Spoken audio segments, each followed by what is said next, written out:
Glória.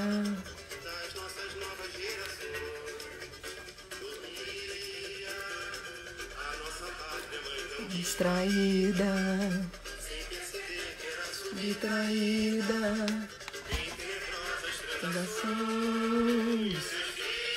Vamos entrar, gente. E entra empolgado. E hoje a prosa é boa e tem dupla prosa, às 7 e às 8h30. Vai ouvindo essa música que tem a ver com conversa.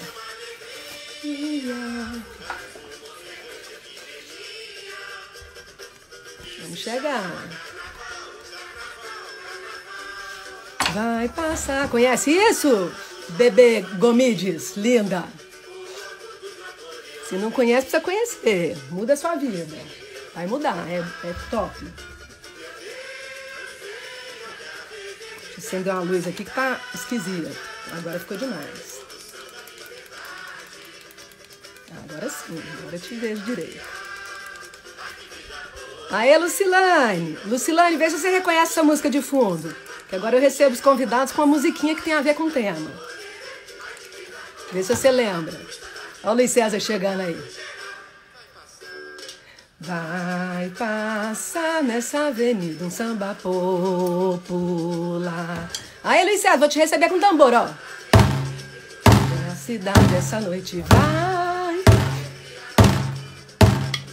aos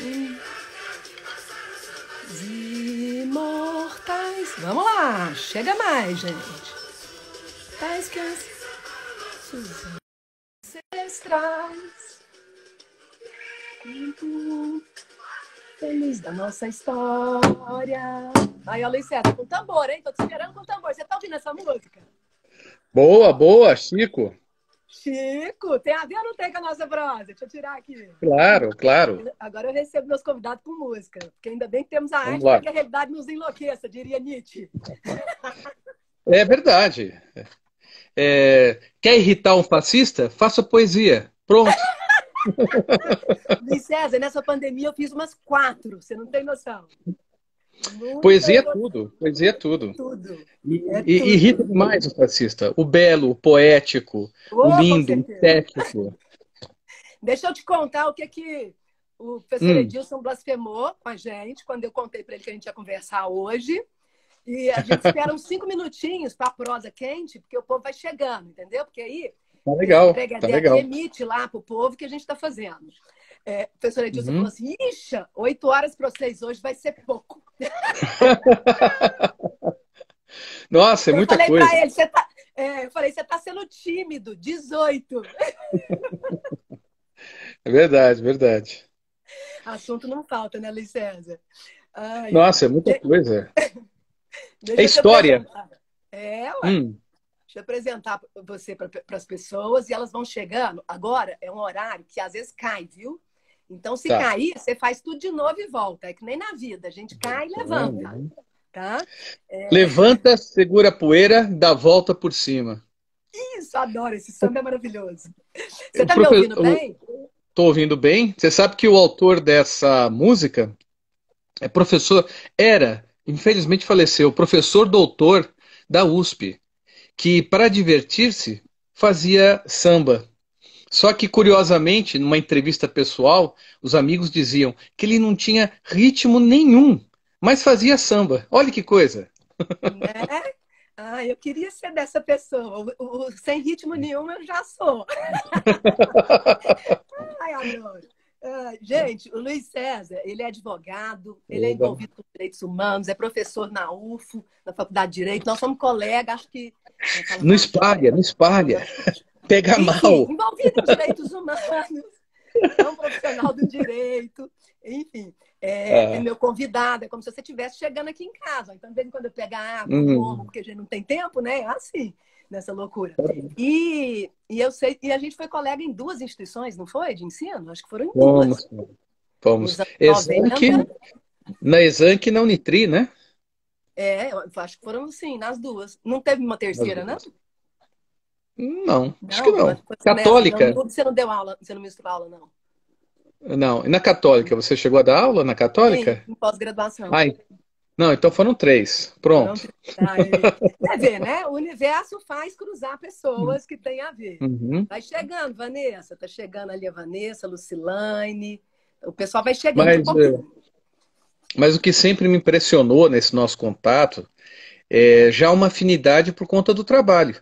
Você realizando o trabalho com as companheiras no SOS Mulher, aquele trabalho maravilhoso, que eu disse uma vez de público e repito aqui na live.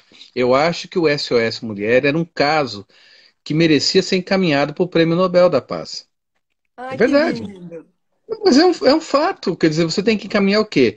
Experiências que são experiências exitosas, e eu acredito que é uma experiência exitosa, vinte e que três anos, Luiz de César. 23 anos, quer dizer, não isso são milhares de pessoas que foram beneficiadas, uma sociedade inteira que vem sendo educada ou deseducada no machismo.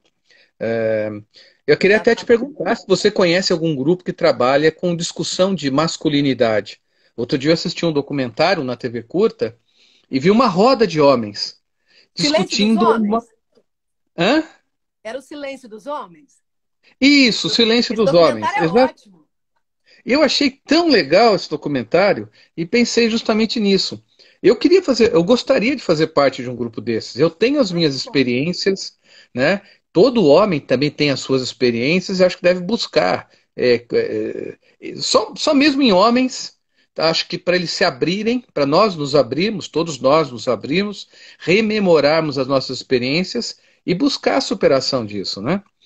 Você E aí, sabe você que lá na conhece? ONG, conheço. Lá na ONG, bom, no Neguem a gente tem eleito essa temática para discussão. E aí eu vou te convidar, então, para a próxima reunião, ou Uhum. para quando a gente for discutir essa temática Claro, específica, claro, que a gente tem feito claro. online agora. Mas lá na SOS Mulher e Família, a gente fez uma parceria com o Fórum, com o outro promotor da vara, é, vara criminal, civil, enfim, e que agora mudou, né? E a gente ainda não conhece o novo. E eles Hum. estavam encaminhando os autores de violência e a gente fez grupos com eles. Então foi muito rico, esses Ah, grupos reflexivos, e até precisa de gente para ajudar com esses grupos reflexivos. Foi legal você falar isso. Agora a SOS está legal. atendendo só por WhatsApp, por conta da pandemia, né, para proteger os profissionais e as pessoas atendidas, e aumentou Uhum. 80%, hein, o número de atendimentos, Olha, atendendo só por WhatsApp nesse contexto. E nossa, aí, Luiz César, eu integro você com a equipe para vocês pensarem em possibilidades sim. juntos, porque é muito legal que ela seja interdisciplinar, né? Uhum. E desde que a gente existe, em 97, que a gente atende autores de violência. O número é maior de mulheres, né, vítimas, Uhum. é, excepcionalmente homens vítimas, mas desde 97 autores de violência. Agora, o grupo tem pouco tempo que começou, tem alguns anos, os grupos, né, reflexivos. Mas é de uma Sei. riqueza, eles chegam meio obrigados, né, aquela coisa compulsória e tal, mas depois enxergam que Uhum. a gente não está ali para brigar com ninguém, pelo contrário, para ajudá-los a desconstruir essa masculinidade tóxica, que faz mal também para eles. Então, Claro, foi para ótimo você todos falar nós. disso. Vamos para a Para nossa todos prova? nós, né? Vamos lá. Aliás, a gente não saiu dela, né? Porque tudo a ver. Então, a gente colocou um título provocativo, né? Humanos, com interrogação. Humanos, né? Porque nós temos Uhum. aí um contexto de democracia, e aí vamos pôr aspas para a gente avaliar o que é, o que não, como Uhum. é que é. Uhum. Intolerâncias, então intolerâncias e tolerâncias, e autoritarismos. Né? Então, às vezes os termos até parece que se opõem aqui, né? Se contradizem. Enfim, então nós temos muito assunto sobre esse eixo. E aí, humanos? Em que medida? Olha, pois é, Né? uma das principais características do tipo de discurso que é contrário aos direitos humanos, e você sabe que eu fui durante muitos anos, você acompanhou também, eu fui professor de direitos humanos, dessa disciplina, que era uma disciplina que não era oferecida como matéria obrigatória, pasmem todos que estão escutando. Você faz um curso de direito, um dos mais longos cursos do país, onde a pessoa fica 5 anos, durante 10 semestres, fazendo um curso, e na maior parte dos nossos cursos jurídicos da cidade, inclusive a Universidade Federal. Na Universidade Federal, nos dias de hoje, a disciplina de Direitos Humanos, ela não é prevista como disciplina obrigatória. Aliás, ela não é prevista nem no rol das optativas. Ela é oferecida quando um professor se dispõe a ensinar. Mas eu trabalhei. E uma das principais discussões era essa. Quando você lida com aqueles que são contrários aos direitos humanos, a primeira coisa que você percebe é que eles não sabem que são humanos, ou que são direitos. Porque direitos dos humanos são direitos de todos nós. Não são direitos de alguns, não são direitos de grupos, são direitos de todos. E aí está uma discussão, né? Eu tinha que começar a aula, eu gastava 2 a 3 aulas desconstruindo preconceitos, ensinando o que é humanidade, o que é o ser humano, o que são as características do gênero, como é que isso foi resgatado, o discurso humanista, tinha que ir até o Renascimento, fazer um lance histórico porque era todo um trabalho de desconstruir. Eu tinha alguns minutos, como tenho com você agora aqui, e todos os dias, há mais de 20 anos, você tem telejornalistas policiais que destroem e distorcem o conceito de direitos humanos. Eles não explicam o que é, eles apenas xingam, quando muito eles inclusive pegam um porrete, colocam na mesa e dizem direitos humanos, pá, e bate. Esse sujeito, ele tem a massa da população na mão dele, todos os dias. Eu tenho aqueles alunos e alunas algumas horas, por uma disciplina, por alguns meses. Então, uma coisa grave é que o preconceito contra os direitos humanos está presente, inclusive, dentro de todos aqueles que são os atores jurídicos. Juízas, juízes, promotoras, promotores, defensoras, defensores, delegadas, delegados, infelizmente, advogadas, advogados, eles também são uma das categorias mais contrárias aos direitos humanos. Isso é gravíssimo. E aí, Luiz César, assim, é claro que a gente não vai generalizar, né? Porque a gente, em toda categoria e profissão, a gente tem as pessoas de excelência, né? Que fazem diferente, que têm um outro olhar, e Uhum. aquelas que são, a gente até brinca, né? Aquelas que colocam em xeque, né? A própria atuação, né? Então, eu acho que é importante você trazer isso, porque senão alguém fala assim, ah, mas eu sou e não faço isso. Ok, a gente sabe, né? A Uhum. gente não está generalizando, mas Uhum. o índice anda muito alto. A começar, por exemplo, nos choca bastante o índice de pessoas pobres, jovens, negros, né? As mulheres negras são as que são mais acometidas do feminicídio na pirâmide Uhum. social, mas de jovens negros machucados, humilhados, né? Eu me lembro quando eu era adolescente, eu gostava muito de ir para o Tribuna. Você lembra do Tribuna? Uhum. O povo que está aqui às vezes não lembra, né? Mais novo e tal, o Tribuna Livre. Eu adorava, ia para dançar, pá, era a primeira a chegar, a última a sair, enfim. Não era raro chegar profissionais dessa área policial para dar uma batida, né? Para ver se está tudo certo. Mas, por outro lado, no centro da cidade, você se lembra também do Public, né? Que tem aqui no centro da cidade aquela Sim. árvore, né? Uhum. Bonita e tal, a gente não via isso, né? Mas também no centro da cidade, numa boate que tinha, quando eu era adolescente, a Poison, saiu tiro lá dentro e a gente não vê batida também. Você acha que há Uhum. tratamento diferenciado para situações semelhantes em função da classe social e da cor da pele das pessoas, dos sujeitos e das sujeitas? Esse é um dado que é constatado nas pesquisas de abordagem. Os próprios números, é, o fórum, existe uma plataforma que eu sempre recomendo a alunos, pesquisadores, pessoas que querem se interar. Existe uma plataforma de pesquisa onde estão presentes as secretarias de segurança pública dos 27 estados, as principais universidades, organismos internacionais, chamado Fórum Brasileiro de Segurança Pública. No Fórum Brasileiro de Segurança Pública, nós vamos encontrar o Atlas da Violência, que é publicado todo ano. É um atlas estatístico, feito com dados fornecidos pelos próprios organismos policiais, civis, militares, federais, rodoviários. E eles mostram que, aliás, os dados do Infopem, é o Sistema Nacional de Controle Informático das Penitenciárias, dos dados penitenciários, mostram que é esse público, né? É o público mais pobre, é o público é, é o público afrodescendente, jovem, que está hoje recolhido nos presídios. É, e aqui tem um dado interessante, Cláudia, acho que isso é muito relevante. Eu falo isso para os alunos.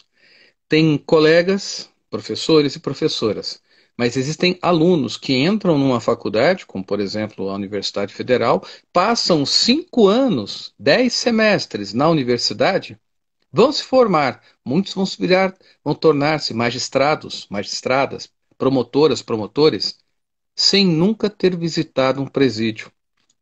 Eu já compareci a várias cerimônias, eu não me lembro se eu encontrei com você em alguma, Eu mas eu já participei fui, de. eu fui nas duas, né? Eu fui na Ah, Jaci de Assis e na Pimenta da Veiga fazer um trabalho com as mulheres presas. ótimo, E ótimo.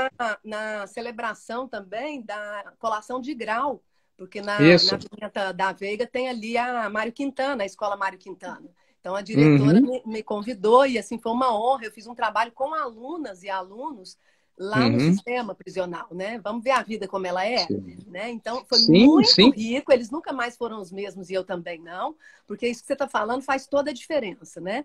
E a Uhum. gente identificou, inclusive entre essas mulheres presas, que boa parte ali estavam presas por conta de terem sido, por terem um histórico de vida de abuso sexual na infância ou na adolescência. Eu fiquei muito impressionada. Eu sabia que tinha, mas eu não sabia que era tão alto o índice. Meu mestrado e doutorado contaram um pouco disso na amostragem de mulheres em Uhum. violência doméstica, mas eu não sabia que era tão alto e muitas ligadas ao tráfico de drogas por conta do parceiro, né, que era do tráfico, e aí elas Isso. acabaram sendo Esse é presas um fato, e muitas esse é um para se fato novo. defenderem da violência doméstica. Então, E esse é assim, um eu fiquei fato, impressionada. esse é um fato novo dos últimos, eu diria da última década, é o aumento exponencial do número de mulheres, né, envolvidas, assim como também aumentou o número de jovens envolvidos em atividades punidas pelo direito, punidas pela lei. Mas basicamente é a questão do envolvimento com o tráfico de drogas. Né?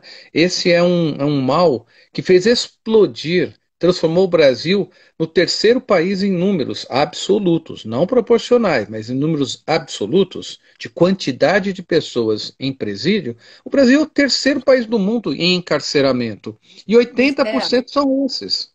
prende muito e prende mal, né? As pesquisas Muito comprovaram. mal.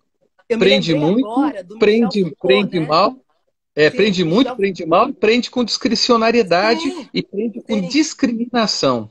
Sim, Michel Foucault me veio agora na cabeça, né? Deve estar remoendo no caixão, porque ele Uhum. dizia com as palavras dele, né, francês, enfim, que o sistema de encarceramento é o jeito mais caro e ineficiente de não se recuperar alguém.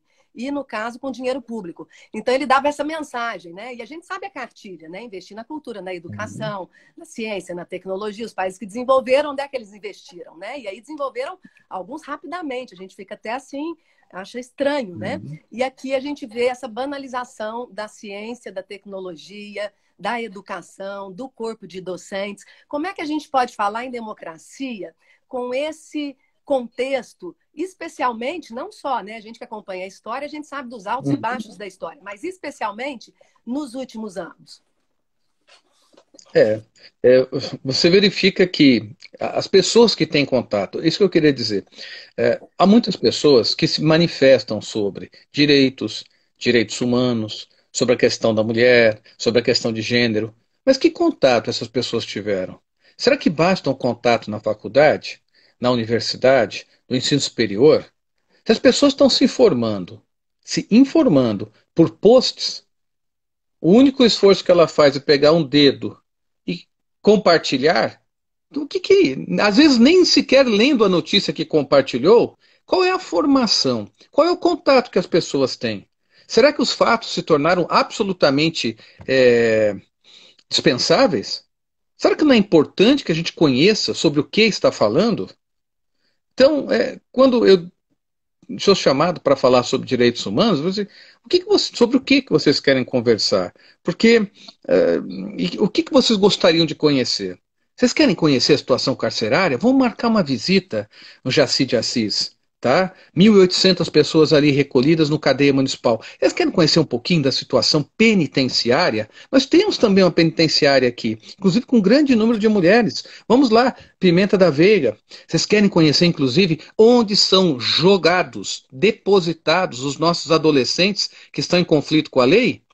No local que foi construído, e eu assisti à construção e estive na inauguração, foi construído um local, que é o Centro de Recepção de Medidas Socioeducativas, aqui de Uberlândia, e foi construído para 80 pessoas. Hoje tem mais de 200 pessoas depositadas. Todas as salas, que eram salas para recuperação dos jovens, hoje foram transformadas em cela, foram gradeadas e transformadas em cela. O que a gente está pensando? O que a gente quer no futuro? Se a gente está fazendo isso com os nossos adolescentes, aqueles que ainda estão em condição de ser, maior condição de ser recuperados, é uma situação trágica. A gente não está aqui, né, Luiz César, falando da não punição, né, do silêncio ou da impunidade. Não é isso. Mas a gente lembrar que o sistema de encarceramento foi uma construção histórica. Não é desde sempre que existe, né? Michel Foucault também vai contar naquele livro. Fica a dica, gente. Aqui a gente dá dica de livro que a gente leu. É só a capa, não. Vai. Ó, olha só, tem um pouquinho aqui, ó. Tem um pouquinho aqui, ali, acolá. Eu pus o quadro aqui, deixa eu te contar, eu pus o quadro, porque a bagunça tá tão grande, minha irmã chamou atenção, ela tá aqui, minha mãe, faz lindo. Vanessa, olha a Vanessa Carlos, maravilhosa lá da apresentadora da TV. Luciano, olha, agora que eu vi esse tanto de gente, eu me empolguei tanto aqui que eu sei que eu fiquei vidrada. Saudação a todos e todas. Participem com questões, dúvidas, visão diferente de mundo. A gente está aqui para debater. A gente não gosta do trem só de dois, não. A gente gosta com muita gente. E aí, Luiz César, eu tive que pôr o quadro para não passar tanta vergonha, para não cair em cima de mim, né? Enfim.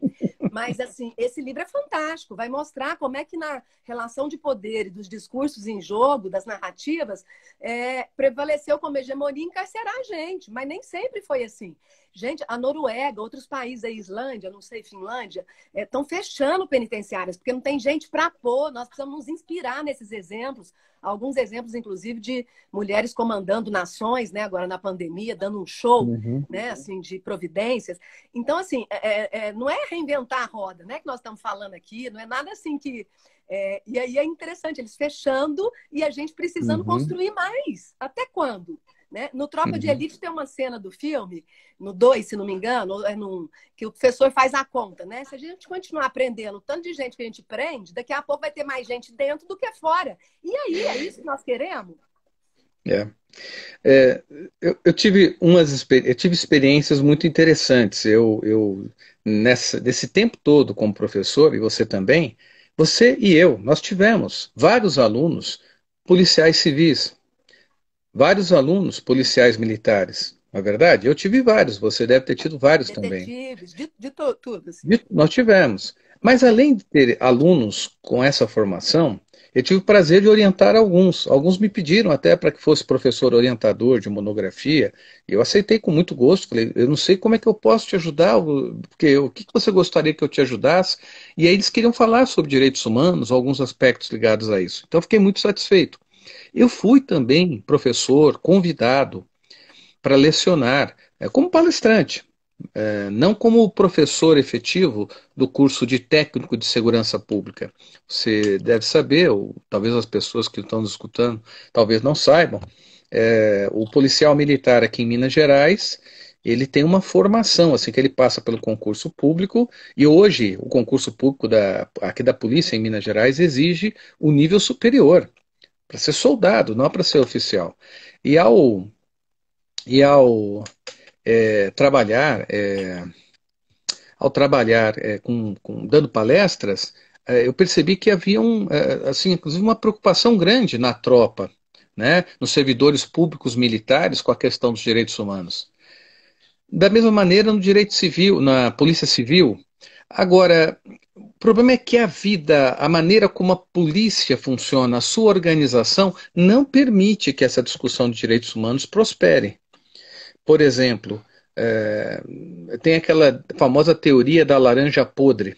Ah, tem uma maçã podre ou tem uma laranja podre dentro do saco.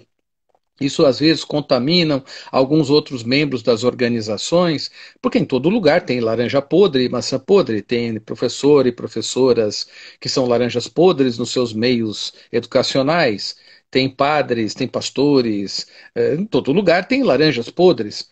Mas eu pergunto, e se uma instituição está apodrecendo? Uma instituição está apodrecendo. E se uma instituição não consegue punir os seus maus profissionais? Esse é um perigo que as instituições de servidores públicos militares, ou de servidores públicos civis, ou de servidores públicos militares das Forças Armadas Nacionais precisam estar muito atentos. Né? Eu fui, com muita honra, palestrante na Polícia Militar, tenho uma pilha de certificados de Eu palestras que também, a dei gente lá. sentava, inclusive, com eles para aprender defesa pessoal, numa época em que o Ótimo, coronel ótimo. Uhum. tinha formação fora em direitos humanos. Foi aí que a gente montou aquele programa com a Polícia Militar, a UF, a Prefeitura e a SOS Mulher e Família, o programa PAN de abordagem domiciliar. Porque tinha Ele à frente continua? uma E ele, pessoa diferenciada. e ele continua? Ele durou 12 anos, Luiz César, mas aí prevaleceu vaidade e tal, acabou. Mas teve bom, né? Durou muito Foi. tempo, teve ótimo. Atualmente, há alguns anos, eu tenho tido a honra de ter sido convidado pelo delegado local da ADESG, Associação dos Diplomados da Escola Superior de Guerra, Já e tive tenho também. trabalhado, e tenho trabalhado lá dando a disciplina de direitos humanos e direito internacional dos conflitos armados. Quando sou convidado, com muita satisfação, recebo o convite, acolho e trabalho com as pessoas. Quer dizer, na escola de comando do Estado-Maior do Exército, direitos humanos é uma disciplina obrigatória. Você formar a auto-oficialidade das Forças Armadas do Brasil, você precisa ter duas disciplinas: o direito internacional dos conflitos armados, que é o direito internacional humanitário, conhecido também, e o direito internacional dos direitos humanos. O Brasil, as tropas brasileiras, estão em cerca de 15 países, integrando forças de paz da ONU, trabalhando com direitos humanos. Então eu não consigo entender como tem gente que ainda vocifera, porque a expressão é vocifera contra direitos humanos. É uma ignorância, né? É algo trágico. Luiz César, deixa eu agradecer aqui que nós estamos recebendo gente de fora. Olha coisa boa. Ontem tinha Opa, gente da Venezuela, gente conversando, tinha gente da Bahia, com a Helenita, que você conhece, maravilhosa. Né? opa. Hoje tem aqui, ó, Nívia Medeiros, que é do Clube Soroptimista, que é aquele clube internacional, né? Pela paz, pelas Uhum. meninas, contra a violência à mulher. Obrigada pela Demais, presença. famoso. Contra o tráfico de mulheres, então tem todo um trabalho e Uhum. projetos nessa linha, né? Então, assim, tem chegado Luciano falando do ECA e da importância do ECA, se você também quiser comentar, porque a gente vai falar, né, de democracia, de Uhum. autoritarismo. O Alfredo, maravilhoso. Tem um monte de aluno aqui, deve ter aluno seu também, bem, porque Uai, deve aluno, ter, eu deve falo que a ter. gente não pode fazer nada esquisito, porque a gente vai encontrar aluno. Ainda bem que a Uhum. gente não faz. Olha, sobre a questão do ECA, achei muito interessante. Tem até um colega aqui que está se manifestando aqui. Eu não sei se eu entendi certo, escrito aqui contra o ECA. Bem, olha, eu não sei, assim, Não, é o contra o quê Luciano, do ele é ECA? historiador, ele está falando das pessoas que vêm Ah, contra o eco. Ele é a favor. sim, então, ótimo, ótimo. Existe todo um discurso, quer dizer, ele foi mais forte assim que o ECA foi aprovado. O Estatuto da Criança e Adolescente foi aprovado em 1990, foi o presidente Collor. Acho que foi a principal lei, no meu ponto de vista, ao lado das leis orgânicas da saúde, também aprovado na época da gestão eh, do presidente Collor, a principal legislação aprovada por ele na área social jurídica é o Estatuto da Criança e Adolescente. Ele revolucionou a maneira como o adolescente era tratado. O adolescente era tratado, na linguagem dos historiadores franceses, como um enfant. Jovem, sim, mas o enfant também tem uma raiz que é o que não sabe falar ou o que não pode falar. A criança era um objeto, não era Sim. sujeito de Alunos direito. também, né? Aquele que é sem luz, né? Não era considerado assim? Aquele que era sem Isso. luz. O Estatuto deu à criança a condição de sujeito de direitos. Isso não existia. Isso revolucionou aquele antigo Código de Menores. Aquela versão do Código de Menores, o Brasil já tinha a sua terceira versão, né? E tinha toda uma lógica muito difícil de desmontar. Mas eu acredito que foi uma das leis, das legislações brasileiras, que não chegou à perfeição, mas ela fez um trabalho excelente. Ela conseguiu, ao longo todos esses anos de vigência, ela conseguiu desmontar e está na reconstrução, né, de um sistema de direitos e de garantias.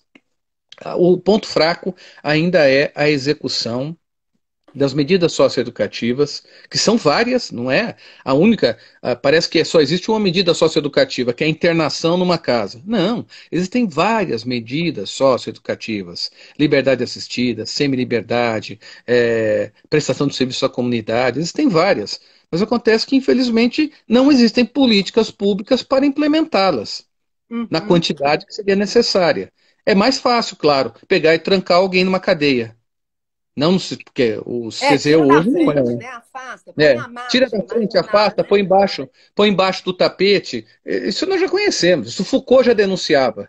O Sim, hospício era o local que se jogava tudo. O pobre, o sim. mendigo, a mãe solteira, o herege, tudo ia para Leproso, lá. né? O Isso vaidoso, quando não no ou, mar, né? No rio. como retratado naquele famoso quadro do Hieronymus Bosch, Anal dos Loucos. A cidade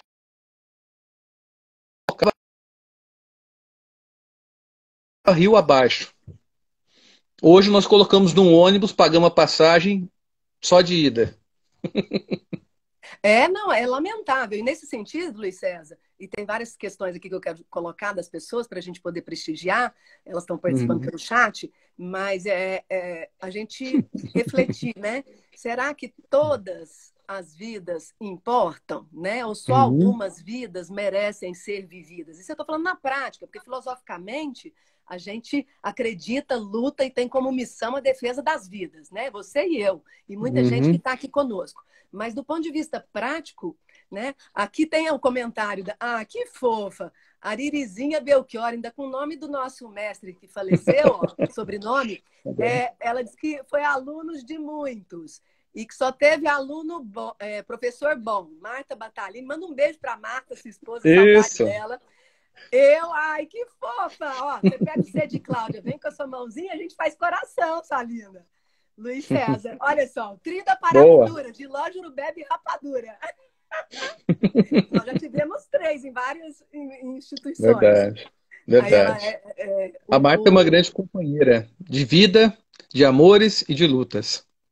maravilhosa, ela é maravilhosa. A Luciana contando, né, em provas do Enem, que ela teve a oportunidade de trabalhar, Uhum. e a situação da prisão em Uberlândia, o centro de Uhum. adolescentes, era aplicado prova ali, e ela dizendo que é deprimente o caos do lugar, mamitex no sol, a chuva, na chuva, apodrecendo, enfim, né? Quer dizer, tratado como. Aliás, bicho depende do bicho, né? Porque tem bicho de madame, né? Enfim, que é mais bem tratado, com homeopatia e tudo. A gente vê gente sendo tratada como. A gente é bicho, mas dizem que um bicho diferente, eu não sei se é melhor ou pior, eu tenho dúvidas. Eu não lembro do outro bicho destruir a natureza. Agora a gente está tendo que ir para o cantinho da reflexão, porque a gente está Uhum. destruindo, né, Luiz César? Então, esses comentários, assim, várias experiências de pessoas que tiveram contato com a inumanidade, com a Uhum. barbárie. É, são experiências que uma outra questão também que eu acho que com franqueza a gente precisa colocar. São situações existenciais limítrofes. Elas com certeza machucam as pessoas que as vivem, mas também machucam as pessoas que lidam com ela, né? É difícil trabalhar, é por isso que eu admiro muito o trabalho de todos vocês do SOS. É, eu tive oportunidades de contatos ocasionais, mas lidar diariamente, dia a dia, semana a semana, mês a mês, 12 anos, 20 anos com essas temáticas, É é desafiador. preciso ter uma fortaleza interior enorme. E eu mesmo não sei se teria força para tanto. A gente fica de teimoso. Eu de teimoso. Eu, mesmo não tendo essa força interna que tem você e toda a Nada, a equipe gente que tem trabalha altos e lá, baixos, por isso que é bom no coletivo, porque daí quando um está isso, embaixo, o coletivo vem, acode, acolhe, e aí uma puxa isso. a outra, um puxa o outro. Por isso que é Quem bacana cuida, demais a coisa no coletivo. a questão de quem cuida do cuidador, né? A gente Exatamente. também, a gente precisa se fortalecer. Então, os eventos entre aqueles que lutam, os eventos de alegria, os eventos de festa, quem me ensinou muito isso, a importância desses eventos de festividade, de comemorar, de alegria, foi o movimento da luta antimanicomial. Um movimento também que nessa minha vida de trabalho com direitos humanos eu conheci e me apaixonei com o pessoal. Porque eu ficava pensando, nossa, esse pessoal sofre tanto, é um sofrimento intenso, físico e mental, né? Aqueles que estão passando por algum transtorno mental, as pessoas que são acometidas de alguma dificuldade, é, e que às vezes são internadas, às vezes passam por determinados tratamentos.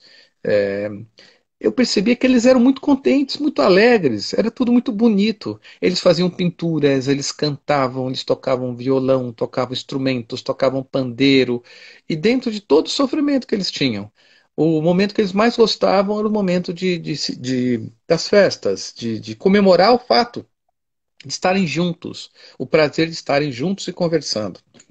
A gente precisa disso. Eu tenho falado muito com os colegas dos sindicatos, colegas dos movimentos sociais. Falo assim: olha, gente, quando chamar para uma reunião, não esqueça depois também de avisar que vai ter algum evento. Tem que ter nem que seja um cafezinho com uma bolacha, um momento para bate-papo, mas tem que marcar festa. Alegrai-vos, Lembrando, né, alegrai-vos Luiz sempre, César, que alegrai-vos sempre no comemorar Senhor. e lembrando que comemorar é trazer à memória, né? É diferente de Isso, festejar, né? E comemorar, então, acaba sendo pretexto para a gente tratar de temas, de questões, para estar junto, né? E é isso, muito isso. bacana mesmo. O Hugo diz assim, Luiz César, Uhum. obrigado pela presença, Hugo, que você abastecia no posto que ele trabalhava. Hugo, Ah, mano, lembro, lembro, lembro. tá perguntando se você lembra dele. Lembro demais, pode falar, manda saudação para ele. Não Aí, só você já tá mandando, abastecia, ele tá aqui, ele já tá eu não aqui. só, eu não só abastecia, como me abastecia de notícias. Ótimo, E de análises. ótimo, adoro. Só emoção. Luiz César, e Ótimo. hoje?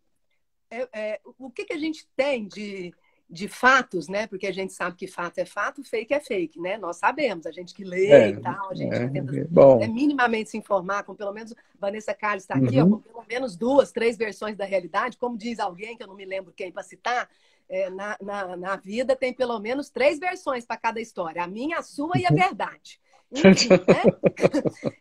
O que a gente pode contar aqui, de fato, que de algum modo tem abalado a democracia, que está também no nosso eixo temático aqui hoje, né? Quer dizer, humanos, Uhum. democracia, intolerâncias e autoritarismos. Porque já Uhum. estamos a 37 minutos e aqui só dura 60. Não Uhum. passou rápido? Voou! Nossa, muito rápido. Eu queria, eu vi que entrou aqui rapidamente aqui, deve estar por aí ainda, o nosso nobre Edil, o nobre Edil, O vereador, Edilson, mano, Edilson o Edilson vem Gracioli. todas. Nem que seja um pouquinho, ele é maravilhoso, ele e a Gislene, são tudo de bom, estão fazendo ele está fazendo a diferença lá, né? Deve muita gente Sim, olhar com cara sim, feia para a sim, pessoa. sim, sim. E tem enfrentado umas situações assim muito Uba inusitadas, lá! né? É, Inusitadas. Eu me recordo ele contando, e já que estão falando dos grandes problemas de hoje, o que está pegando hoje? Tem questões sérias. O Edilson, ele teve uma origem, vamos dizer assim, é que eu vou abrir um pouco, Edilson, desculpe aí, mas eu vou abrir um pouco. não É, abre tudo, não, porque senão dá danos e aí sobra para mim. Edilson teve uma origem igrejeira, não é? O origem teve uma origem igrejeira, como eu também. Então me assusta muito ver hoje a religião, que a gente sempre acreditou como uma força aliada aos direitos humanos, hoje se transformando numa força que eu não sei bem se é uma aliada, se não é uma aliada. Às vezes fica parecendo que é uma aliada do retrocesso, porque acaba esposando uns discursos estranhos, estranhos. Eu fui um dos membros fundadores da Comissão Diocesana de Justiça e Paz, sempre trabalhei também ligado ao movimento ecumênico, inclusive de diálogo interreligioso.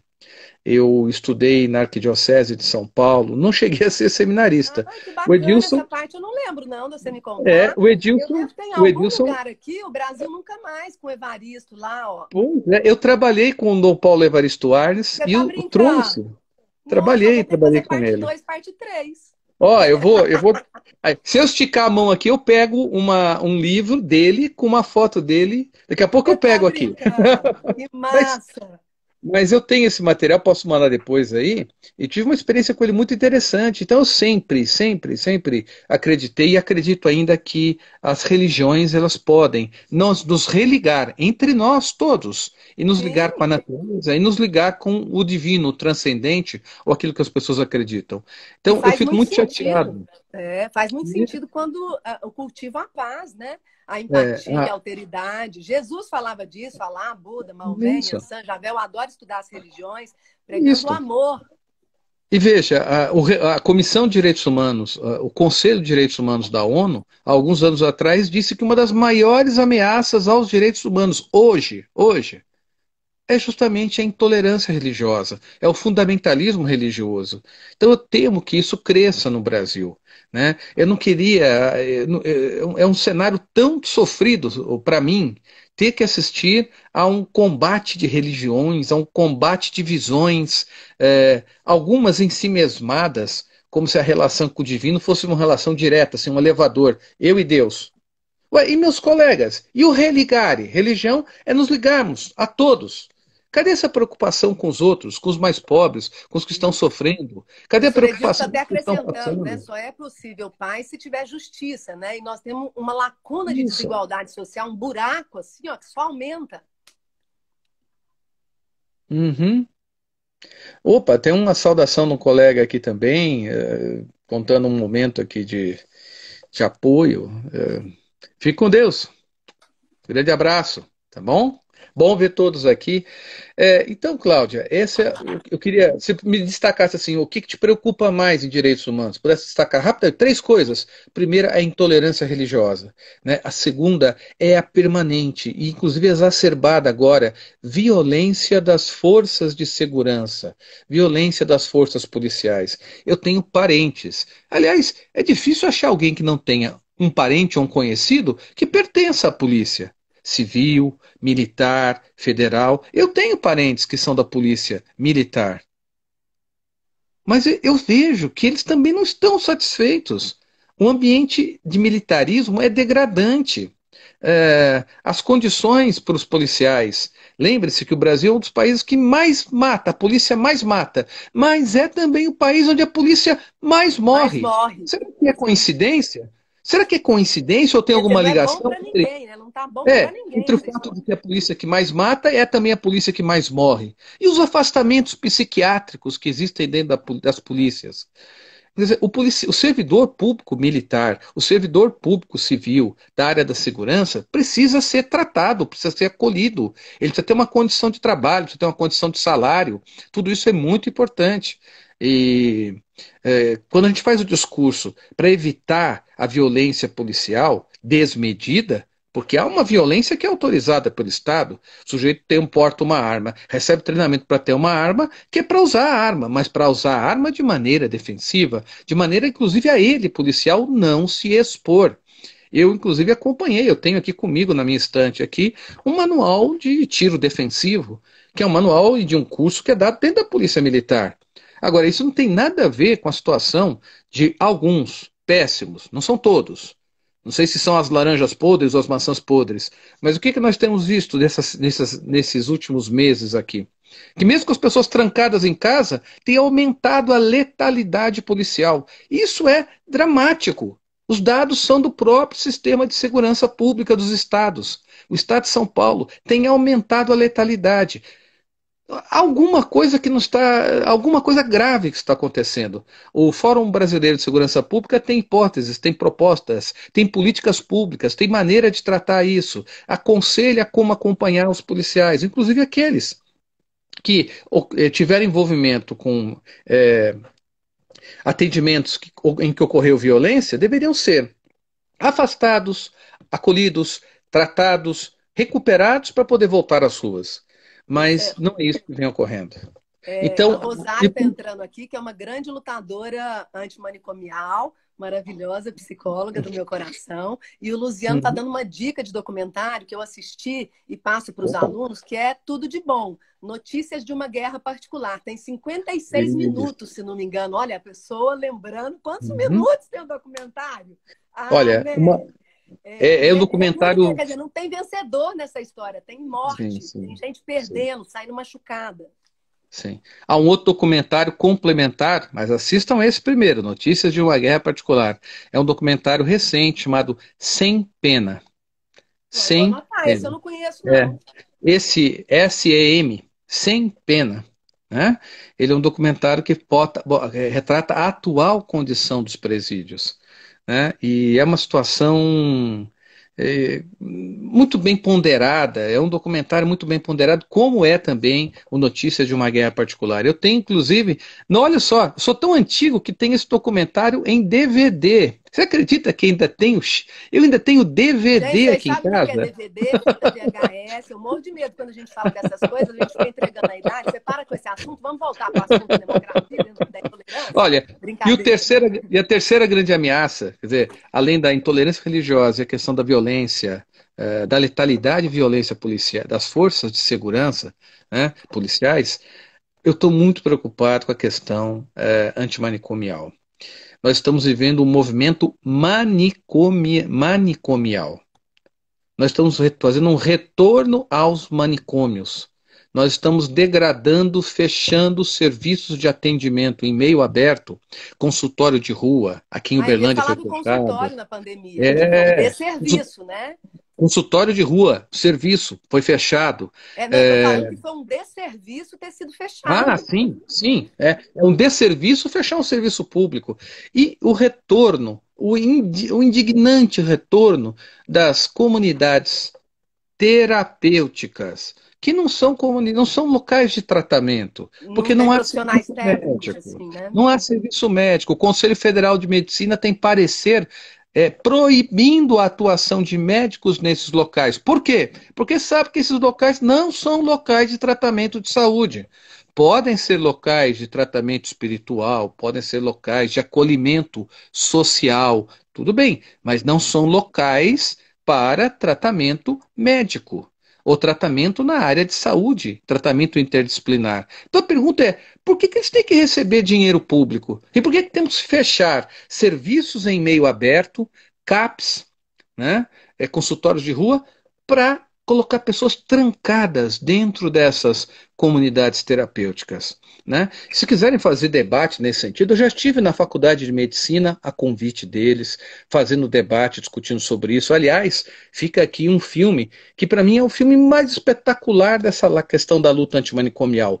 É um documentário que está disponível no YouTube, chama-se Holocausto Brasileiro, né? Que mostra a história.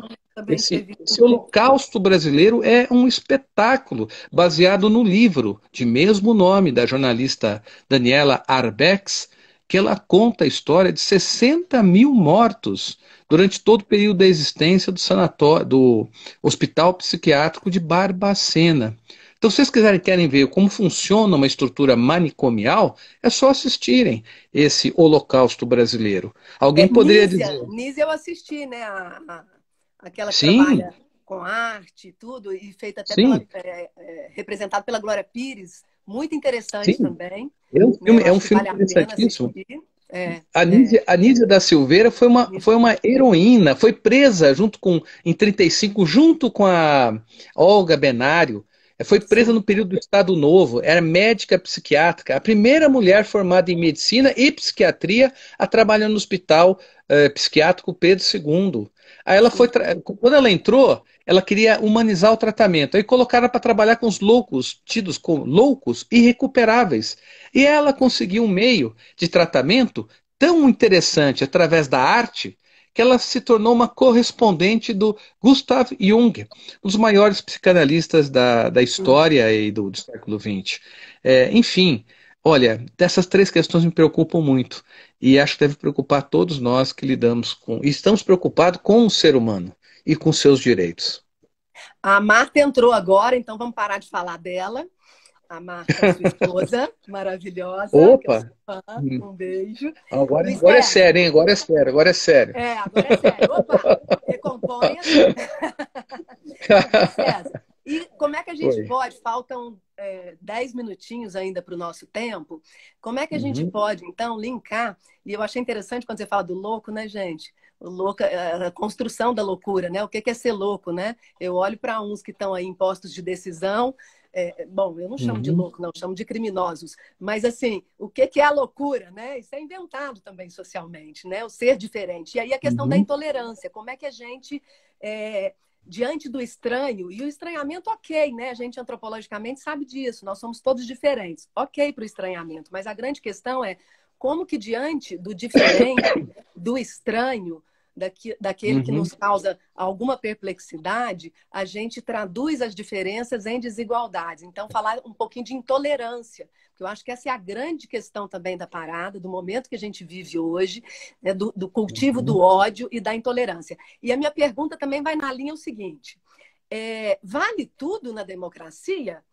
Qual o limite entre democracia e liberdade de expressão? Eu tenho uma visão sobre isso, mas quero dialogar com você a respeito, né? Será que vale tudo na democracia? Então, questão da intolerância e democracia. Vamos lá.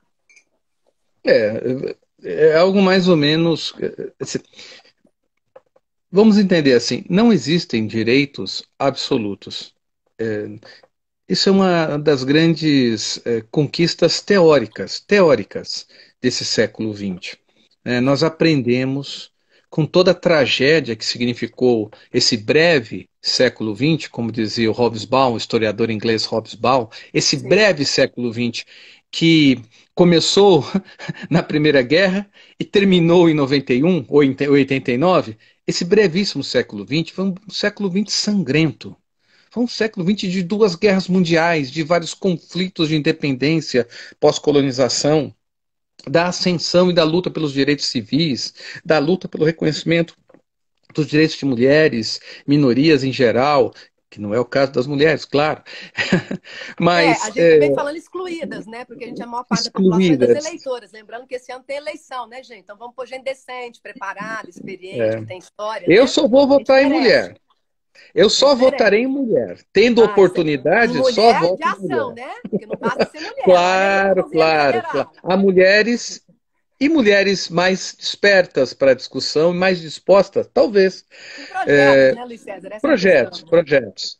É, mas falávamos da questão da democracia. Então, a Sim. tolerância, não há liberdade de expressão absoluta. Né? Existe um grande teórico chamado John Austin que fala que quando, às vezes, o dizer já é fazer. Quando eu digo algo com uma violência, com uma truculência, eu já estou causando, já é uma ação. Não é só uma fala, já é um ato. É um ato de agressão, a violência verbal. A violência feita entre homens para com mulheres. Isso é muito característico na violência doméstica, né? Sim, a De violência pessoas emocional, mais né, velhas, moral. da violência contra mulheres. Então, isso não é difícil de entender. Estou dando esses exemplos porque não é difícil saber que, ao falar, simplesmente eu manifestei minha expressão, eu manifestei minha ideia de que todos os negros devem ser mortos. Isso não é só uma manifestação, isso é uma pregação que vai levar as pessoas à prática deste ato violento. Então E não há dependendo do liberdade de lugar onde você expressão. está, se é um lugar de poder, todo lugar é de poder, mas se é um lugar de poder visível, né, e que pressupõe decisões, é mais grave ainda, né, me parece. Imagine se você tem a chefia de um Estado, a chefia de uma corporação, a chefia de uma organização qualquer e você dá esse exemplo. Ao falar isso, você estimula que o seu subordinado ou sua subordinada pratiquem esses atos. E por isso que não pode, não há liberdade de expressão absoluta. Ela tem que ser limitada, ela tem que ser ponderada. Também não posso impedir que as pessoas pensem.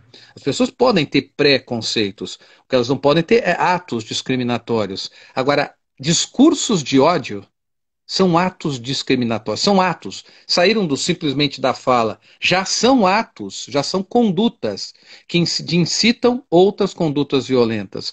Precisamos repensar a liberdade de expressão, até porque quem está por detrás desses posts são pessoas ou será que são robôs? São bots? São robôs Acionados com programados? recurso público, cada disparada R$ 20.000, de acordo com uma que delatou aí. Veja só a situação. Então, nós estamos enfrentando máquinas de ódio, mantidas por pessoas e por organizações, mas são verdadeiras máquinas que disparam discursos de ódio. Naquele documentário que está em exibição na Netflix, aqui é uma propaganda, o Cambridge vamos, eu adoro Analytics. trocar filme, O Cambridge Analytics eu vou começar agora, dia 10 de agosto, as aulas, as atividades por ensino remoto. Também? Porque eu amo usar filme, documentário, música. Não, eu sou conhecido por dar uma lista de 20 e poucos filmes eu faço isso também. E pagar aos alunos, não com dinheiro, porque eu sou professor e pobre, mas pago com pontos extra. Não, mas eu combino com todos. Produz conhecimento que o ponto vem, é isso aí. Eu combino com eles assim, ó, ninguém pode saber se alguém falar que eu estou dando ponto extra, a gente para com a brincadeira. Mas quem fizer ponto extra, quem assistir até 10 filmes numa lista de 20 e poucos, poderia até ter 10% da nota, digamos, estimulada, mensurada. Pedagógico. Por formação do repertório cultural. Mim, professora, eu fiquei por 1/10. Eu falei, não, sua linda, você começou com 10, vale 10, né, lá na exame. Você começou com 10, você não ficou por 1/10. Ai, por favor, o que eu faço? O que eu faço? E aí tá esse contexto difícil, a gente acaba flexibilizando. Eu falei assim, você assiste inteirinho o seriado Merli, que a cada episódio ele traz a filosofia para lidar com situações da vida. Eu tava dando filosofia. Essa matéria. Isso. Menina, ela amou o trem, tá passando para frente, mandou áudio discutindo comigo. Olha como é pedagógico. Ótimo. O castigo virou um prêmio. Hackeada, o Edilson tá aqui falando. Edilson, eu ia falar esse agora, tá na minha lista. Privacidade hackeada. Privacidade hackeada. Claro, claro, sensacional. Essa temática é uma temática nova. Do discurso de ódio, da desinformação disseminada com fins políticos, da deturpação da ideia da democracia, da manipulação democrática. Vivemos um momento muito difícil, temos que estar alerta. O professor Edilson, nosso atual nobre Edil, Edilson, opa, ficou icônico aqui. Sabe, e tem nos alertado sempre que pode. O professor Edilson tem um domínio muito grande da comunicação social, ele é alguém que está sempre presente nos programas da nossa rádio universitária, tem montado também as lives, tem feito o seu papel. Tem feito seu trabalho de maneira excelente e tem sempre nos alertado sobre a importância de nos conscientizarmos dessa questão do discurso de ódio e do fake news. Na área de educação, que é o que nos salva, né? A educação. A gente sabe que não tem outra cartilha, não tem magia, varinha, né? Vai rolar aí, vamos aguardar. Com certeza. Nós temos 3 minutinhos, mas dá para amarrar tudo que a gente trouxe aqui para deixar também uma mensagem. Quando eu falo de esperança, não é esperança aquela que cruza o braço e senta, né? Mas a gente que... É uma esperança equilibrista. Não, e a gente que tem algumas missões, né? Imagina, a gente escolheu ser professor e professora. Eu até falo que é educadora, né? É diferente. A gente não faria isso se a gente não tivesse esperança. Né, nesse sentido de fazer acontecer, não de, né, ficar esperando, da cidadania.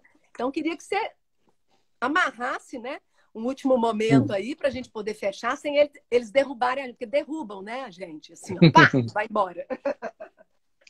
Moçada, não vamos soltar as mãos, vamos continuar unidos nas mensagens, nos contatos. Eu estou encarcerado, minha condição é até boa. Eu estou encarcerado aqui numa situação muito boa. Olha aqui, ó. Nós somos privilegiados, eu também. Apesar de como eu ter aula remota ao vivo. Como dizia Elis Regina, eu tenho aqui meus livros, meus discos, tenho meus amores, para que mais? Mas eu quero que a gente possa estar mais próximo, sempre tive à disposição, o que eu puder ajudar nesse momento ou em outro. Não vamos perder a esperança. É um momento. A Elza Soares está com quase 100 anos, ela disse, o Brasil passa por uma gripe, Ela falou antes da Covid, ela nem sabia da questão da Covid, foi o ano passado que ela disse isso, quando lançou, não sei que novo disco dela, super disco, inclusive, da Elza Super. Soares. Ela disse assim: olha, esse governo que está aí é uma gripe. Esse governo é uma gripe. Logo passa. Essa é a mensagem. Muito obrigada, foi ótimo estar com você, com as pessoas aqui presentes, né? Eu pus a camiseta, ó, liberdade é não ter medo, né? Porque é isso mesmo, né? Quando a gente não É. sentia aquele medo, ai, será que o que eu estou fazendo? Será que alguém está me olhando, está me vigiando? Será que pode? Né? Parece que a gente voltou a ter essa sensação que eu imaginava, depois de toda a Uhum. luta, que nós nunca mais voltaríamos. Um grande apito de boas energias para você, para todos que estão aí. A gente faz a parte 2 no outro dia. É um apito anti-assédio, Claro. ó. Valeu, Luiz César, maravilhoso!